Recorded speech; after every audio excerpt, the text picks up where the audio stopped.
இயேசு கிறிஸ்துவின் சத்ருவானவன் யார்? சாத்தான். Who is the enemy of Jesus Christ? He is the devil.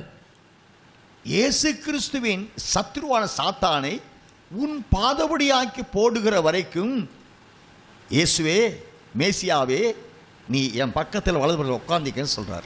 Father God is telling to son Jesus, oh Jesus, my son, I'm going to make your enemy the devil, putting him under your feet. Just Messiah, Jesus, you must just sit with me in the right side of me and you shall wait for me until I do this.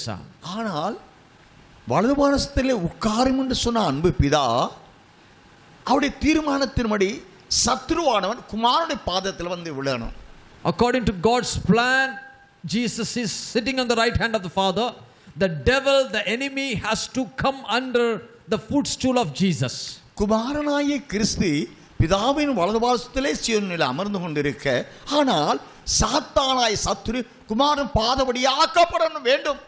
Jesus has to sit in the right side of the Father, but the enemy, the devil, Satan, has to come under the footstool of Jesus Christ. அப்படி என்றால் சத்ருவாகிய சாத்தானை இயேசுவின் பாதபடியாக்கி போடுகிற வேலை செய்கிறவர்கள் பாக்கியவான்கள். But if so, if this promise has to be fulfilled, those who put enemies under the footstool of Jesus, that group of people are blessed.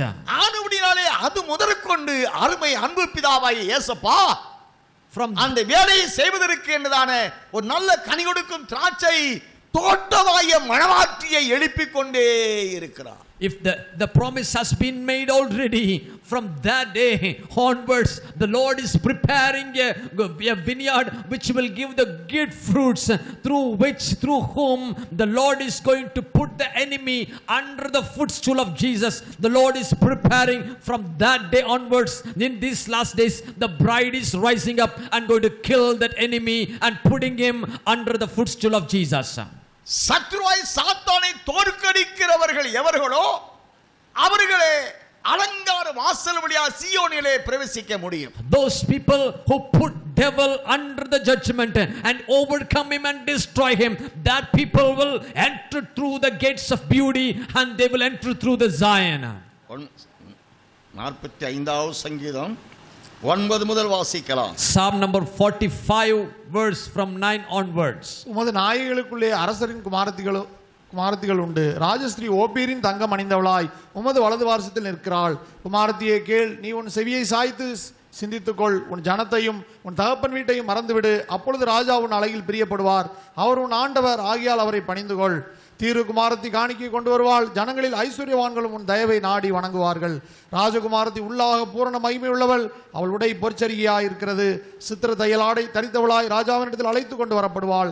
அவள் பின்னாலே செல்லும் அவளுடைய தோழிகளாகிய கன்னிகைகள் உம்மிடத்தில் கூட்டிக் கொண்டு வரப்படுவார்கள். அவர்கள் மகிழ்ச்சியோடும் களிப்போடும் வந்து ராஜ அரமனைக்குள் பிரவேசிப்பார்கள். ராஜகுமாரத்தி உள்ளாக பூரண மகிமையுள்ளவள். அவள் உடை பொற்சரிகையாய் இருக்கிறது. Oh, king's daughters are coming among your honorable women, and your right hand stands the queen in gold from Ophir. The royal daughter is all glorious within the palace. Her clothing is woven with gold. ஏனென்றால் 9வது வசனத்தில் ராஜஸ்திரியானவள் என்றால் ராஜாவுடைய ஸ்திரீ என்ற மணவாட்டி அல்லது ராணி. அவள் ஓப்பீரின் தங்கம் அணிந்தவளாய் வலது பார்சத்திலே வந்து உட்கார போகிறாளே.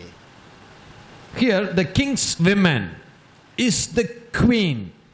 He is going to sit in the right hand of the Lord. She is wearing the gold from Ophir.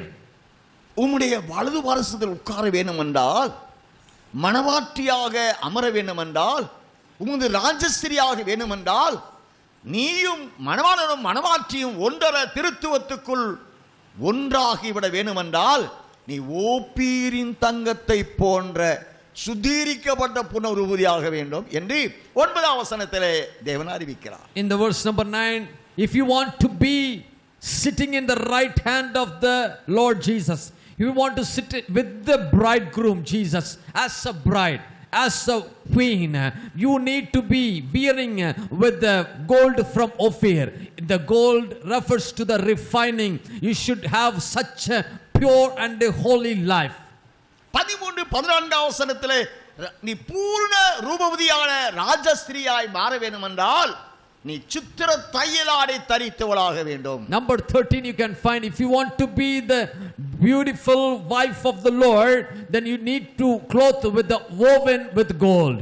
இப்பொழுது நாம் அணிந்திருக்கிற இந்த ஆடை வெண்மையான ஆடையாக இருக்கிறது.